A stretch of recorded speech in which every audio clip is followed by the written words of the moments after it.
আজকের গুরুত্বপূর্ণ জাতীয় এবং আঞ্চলিক সংবাদে সবাইকে জানাই স্বাগতম। আজকের সন্ধ্যার বিশেষ খবর হলো, কোভিডে আটকে শুধু সিএএ বিধি, 7 বার সময় বৃদ্ধির আবেদন কেন্দ্রের। 9 জানুয়ারি শেষ হয়েছে বর্ধিত সময়, আবেদনের 2.5 মাসেও বাড়েনি সময়। কোভিড পরিস্থিতির অজুহাত এখনও, একের পর এক রাজ্যে হচ্ছে বিধানসভার ভোট। লোকসভা, রাজ্যসভা, বিধানসভার অধিবেশনও বসছে নিয়মিত। বিশাল জমায়েতে কুম্ভমেলা থেকে শুরু করে সব ধরনের ধর্মীয় অনুষ্ঠানে কোনো বাধা থাকছে না, কার্যত কোনো কিছুই বিঘ্নিত হচ্ছে না। কিন্তু কোভিড পরিস্থিতির জন্য আটকাচ্ছে শুধু সংশোধিত নাগরিকত্ব আইনের বিধি প্রণয়নের কাজ। সংসদে পাশের পর 2 বছরেও বিধি প্রণয়ন করে উঠতে পারেনি কেন্দ্রীয় স্বরাষ্ট্র মন্ত্রক। 6 বার সময় বাড়ানো হয়েছে, কিন্তু রহস্যজনক কারণে প্রস্তুত হয়নি সিএএ বিধি। আসাম সহ বিভিন্ন রাজ্যে প্রবল প্রতিরোধ আন্দোলনের মধ্যেও 2019 সালের 12 ডিসেম্বর সংসদে এক প্রকার জোর করেই নাগরিকত্ব আইন সংশোধন করে কেন্দ্র পাশ হয় নাগরিকত্ব আইন সংশোধনী বিল। রাষ্ট্রপতির অনুমোদনের পর 2020 সালের 10 জানুয়ারি নোটিফিকেশন জারি করে গোটা দেশে কার্যকরীও করা হয় আইনটি, কিন্তু সেখানেই শেষ হয়ে যায় কেন্দ্রের যাবতীয় উদ্যোগ। এরপর থেকে শুধু সময় বাড়িয়ে নিয়ে যাচ্ছে কেন্দ্রীয় স্বরাষ্ট্র মন্ত্রক, কিন্তু সংশোধিত নাগরিকত্ব আইনের বিধি প্রণয়নে মোটেই গুরুত্ব দেওয়া হচ্ছে না। ফলে ধর্মীয় নিপীড়নের ফলে ভারতে আশ্রিত বাংলাদেশের উদ্বাস্তুরা সেই আইনের সুবিধা পাননি আজও। আইনের বিধি প্রণয়ন না করায় বাস্তবে আজও কার্যকরী হয়নি সংশোধিত নাগরিকত্ব আইন। সংসদীয় বিধি অনুযায়ী আইন প্রণয়নের পর 6 মাসের মধ্যে বিধি প্রণয়ন করতে হয়, কিন্তু 6 মাসের মধ্যে বিধি প্রণয়ন করা সম্ভব না হলে লোকসভা ও রাজ্যসভার কমিটি অন সাবঅর্ডিনেট লেজিসলেশনের কাছে অতিরিক্ত সময় চেয়ে আবেদন করতে পারে সরকার। সেই সুবিধা নিয়ে 2020 সালের 10 জানুয়ারির পর থেকে শুধু বর্ধিত সময় চেয়ে যাচ্ছে স্বরাষ্ট্র মন্ত্রক। আইন কার্যকরী হওয়ার পর থেকে বিধি প্রণয়নের জন্য এখন অবধি 6 বার সময় বাড়িয়েছে লোকসভা ও রাজ্যসভার কমিটি অন সাবঅর্ডিনেট লেজিসলেশন। তথ্য জানতে শিলচরের আইনজীবী আনন্দ দেব শর্মার আবেদনের জবাবে লোকসভা সচিবালয়ের ডেপুটি সেক্রেটারি কে সোনা জানিয়েছেন, সিএএ বিধি প্রণয়নের জন্য 3 মাস করে এখন অবধি 6 বার সময় বাড়ানো হয়েছে। তবে শেষবারের বর্ধিত সময় শেষ হয়েছে গত 9 জানুয়ারি।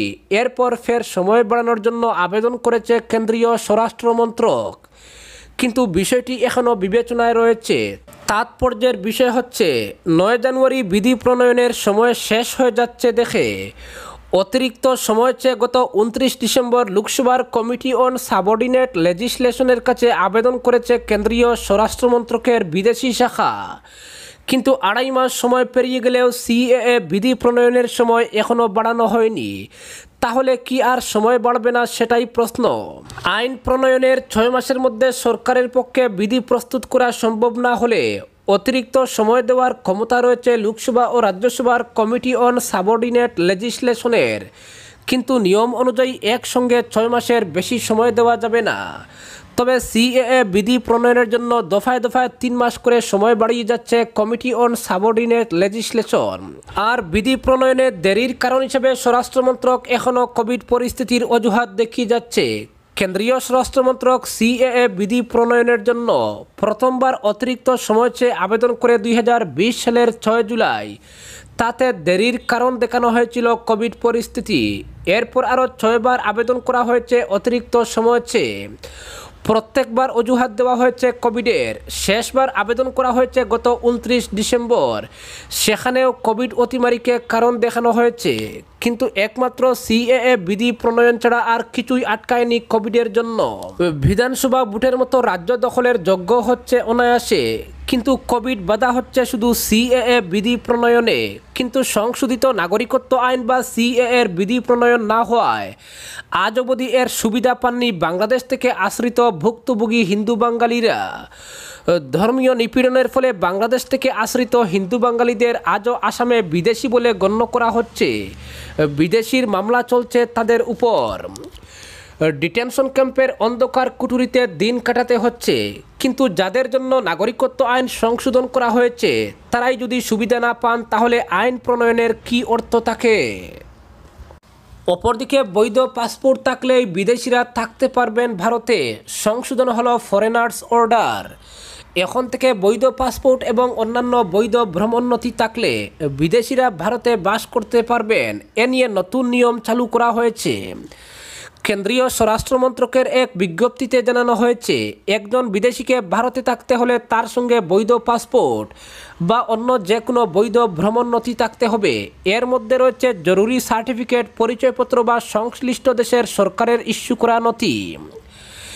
এক গেজেট নোটিফিকেশনের মাধ্যমে কেন্দ্রীয় স্বরাষ্ট্র মন্ত্রক 1948 সালের ফরেনার্স অর্ডার সংশোধন করেছে। অন্তর্ভুক্ত করা হয়েছে নতুন কিছু শর্ত। প্যারাগ্রাফ 3B-তে বলা হয়েছে, বিদেশিদের ভারতে থাকতে হলে বৈধ পাসপোর্ট বা অন্যান্য বৈধ ভ্রমণ নথি সঙ্গে থাকতে হবে। উল্লেখ্য, গত বছর আগস্ট মাসে তালিবানরা আফগানিস্তানের শাসন ক্ষমতা দখলের পর বহু আফগান নাগরিক ভারতে চলে আসেন। এখন তারা নিজেদের দেশে ফিরে যেতে পারছেন না। এমন পরিস্থিতিতে ফরেনার্স অর্ডার সংশোধন অত্যন্ত তাৎপর্যপূর্ণ। 60,000 আফগান নাগরিক ইমার্জেন্সি এবং এক্স মিসেলেনিয়াস ভিসার জন্য আবেদন করেছেন ভারতে, কিন্তু এর মধ্যে মাত্র 200 জনের আবেদন মঞ্জুর হয়েছে। অনেক আফগান নাগরিকের পাসপোর্টের মেয়াদ ইতিমধ্যে ফুরিয়ে গেছে বা বৈধ নয়, অথচ ভারতের পাসপোর্ট আইন অনুযায়ী এদেশে থাকতে হলে বৈধ পাসপোর্ট প্রয়োজন। এক্ষেত্রে ছাড় রয়েছে শুধু সরকারি আদেশের। সব আফগান নাগরিকদের জন্য গত বছর ভারত ভিসার মেয়াদ বাড়িয়েছিল। বলা হয়েছিল পরবর্তী নির্দেশ না দেওয়া পর্যন্ত তা বলবৎ থাকবে। গত বছর 2 সেপ্টেম্বর জারি করা নির্দেশে বলা হয়, স্বরাষ্ট্র মন্ত্রকের আগাম অনুমোদন ছাড়া আফগানদের ভারত ছাড়ার জন্য নোটিশ দিতে পারবে না ফরেনার্স রিজিওনাল রেজিস্ট্রেশন অফিস। 1946 সালের ফরেনার্স অ্যাক্টের আওতাধীন ফরেনার্স অর্ডার অনুযায়ী ভারতে বিদেশিদের প্রবেশ এবং প্রস্থান দেখাশোনা করা হয়। এছাড়া 1920 সালের পাসপোর্ট অ্যাক্ট ভিসা বা অন্য ভ্রমণ নথি থাকলেও ভারতে থাকতে পারেন বিদেশিরা। বৈধ পাসপোর্ট ছাড়া কোনো বিদেশির ভারতে থাকা দণ্ডনীয় অপরাধ। ফরেনার্স অর্ডার 2022 চালু করা হয়েছে 8 মার্চ। জুড়ে দেওয়া হয়েছে প্যারাগ্রাফ 3B। এতে বলা হয়েছে 1950 সালের পাসপোর্ট রুলস অনুযায়ী একজন বিদেশিকে ভারতে থাকতে হলে বৈধ পাসপোর্ট থাকতে হবে, না হলে পাসপোর্টের সঙ্গে সম্পর্কিত কোনো বৈধ ভ্রমণ নথি থাকতে হবে। ভারতে থাকতে ইচ্ছুক বিদেশিরা অনলাইনে আবেদন করতে পারবেন। রেজিস্ট্রেশন অফিসার বা প্রশাসনিক কর্তৃপক্ষ আবেদন খতিয়ে দেখবেন। কর্তৃপক্ষ প্রয়োজন মনে করলে আবেদনকারীকে সশরীরে উপস্থিতির জন্য ডেকে পাঠাবেন। কাজকর্ম সহজ করার জন্যই এই সংশোধনী আনা হয়েছে বলে জানিয়েছেন স্বরাষ্ট্র মন্ত্রকের এক শীর্ষ আধিকারিক। অপরদিকে প্রদেশ বিজেপির সদর কার্যালয়ে রবিবার দলীয় নেতা ও কর্মীদের সঙ্গে এক গুরুত্বপূর্ণ বৈঠক করেন মুখ্যমন্ত্রী ডক্টর হিমন্ত বিশ্ব শর্মা। এদিনের বৈঠকে উপস্থিত ছিলেন প্রদেশ বিজেপি সভাপতি ভবেশ কলিতা, উত্তর পূর্বের সাংগঠনিক সাধারণ সম্পাদক অজয় জামুয়াল, রাজ্য সাংগঠনিক সাধারণ সম্পাদক ফণীন্দ্রনাথ শর্মা সহ অন্য শীর্ষ নেতারা। এই বৈঠকের মূল উদ্দেশ্য ছিল মাজুলি উপনির্বাচন এবং পুরসভায় দলের বিশাল জয়ের পর প্রত্যেক কর্মীরাই যাতে জনসেবা করে যান তা বুঝিয়ে দেওয়া। তবে শুধু তাই নয়, আসন্ন গুয়াহাটি পুর নিগমের নির্বাচন নিয়ে দলীয় নেতাকর্মীদের সঙ্গে বিভিন্ন বিষয়ে আলোচনা করেন মুখ্যমন্ত্রী। তিনি এদিন কর্মীদের উদ্দেশ্যে বলেন, রাজ্যবাসী যে আস্থা নিয়ে বিজেপিকে আপন করে নিয়েছেন তা যেন অটুট থাকে। যেহেতু মানুষ দলের উপর বিশ্বাস রেখেছেন, সেই বিশ্বাসের মর্যাদা দিতে হবে প্রত্যেক দলীয় নেতাকর্মীকে। অপরদিকে ইভিএম বদল নিয়ে সুপ্রিম কোর্টের দৃষ্টি আকর্ষণ অখিলেশের। উত্তরপ্রদেশ বিধানসভা নির্বাচনে ক্ষমতায় আসতে পারেনি সপা।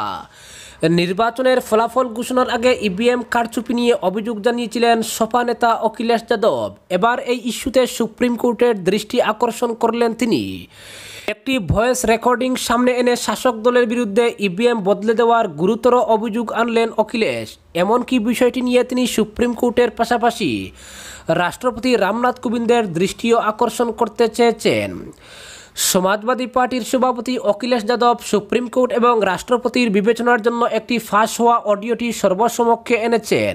তার দাবি, দুই ব্যক্তির মধ্যে কথোপকথন হওয়া ওই অডিওটিতে একজন পোলিং অফিসার রয়েছেন, যিনি দাবি করেছেন যে তার নিরীক্ষণে থাকা ইভিএমগুলি পরিবর্তন করা হয়েছিল। উত্তরপ্রদেশের গাজীপুর জেলার ভোট কেন্দ্রে তাকে মোতায়েন করা হয়েছিল বলেও দাবি করা হয়েছে। এই অডিও ক্লিপটি সামনে এনে অখিলেশ সুপ্রিম কোর্ট এবং রাষ্ট্রপতিকে ভোটদান অফিসারের নিরাপত্তা নিশ্চিত করার জন্য অনুরোধ করেছেন। অখিলেশের শেয়ার করা ওই অডিও ক্লিপটিতে ওই পোলিং অফিসারকে বলতে শোনা যায় যে যখন তিনি নিজের ভোট কেন্দ্রে ইভিএম পরিবর্তনের বিষয়ে আপত্তি করেছিলেন সেই সময় তাকে একজন পুলিশ কর্মকর্তা হুমকি দিয়েছিলেন। অপরদিকে বদরপুর থেকে রেলের সাব ডিভিশন সরানোর চক্রান্ত চলছে। অভিযোগ, বদরপুর রেল জংশন হচ্ছে উত্তর পূর্ব সীমান্ত রেলের সাব ডিভিশন। বদরপুরে সাব ডিভিশনে রেলের বিশাল জমি রয়েছে। বদরপুর রেল চত্বরটি উপত্যকার সবচেয়ে গুরুত্বপূর্ণ স্থান। মণিপুর, মিজোরাম ও ত্রিপুরার সব ধরনের পণ্য সামগ্রী রেলপথে আনা নেওয়ার জন্য একমাত্র ভরসাস্থল হচ্ছে বদরপুর রেল জংশন। 2015 সালে মিটার গেজ থেকে পরিবর্তন করে ব্রডগেজ লাইনে সম্প্রসারণ করা হয়েছিল। রেল সূত্রে জানা গেছে বদরপুরেই হওয়ার কথা ছিল রেল ডিভিশন, কেননা একটা রেল সাব ডিভিশন করতে যেসব তথ্যচিত্রের প্রয়োজন তা বদরপুরে রয়েছে।